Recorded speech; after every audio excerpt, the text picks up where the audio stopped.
Isa ka pa rin ba sa namumrong problema sa iyong payout setting? Ito na nga, may bagong update si Facebook.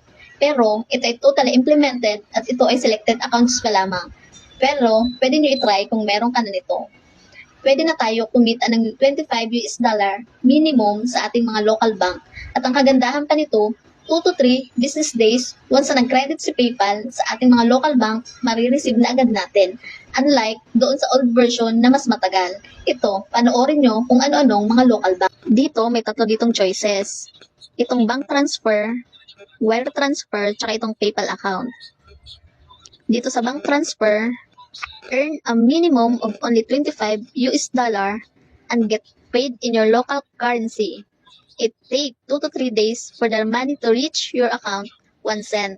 O diba, mas pinabilis. Dito tayo sa bank transfer.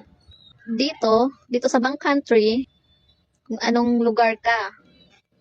Tapos dito sa bank account currency, meron ditong peso, tsaka USD. Ito, i-fill out mo lang to. Tapos dito tayo sa bank name, makikita natin dito iba't ibang local bank. Meron ditong AUB, BDO, Bangko Kabayan,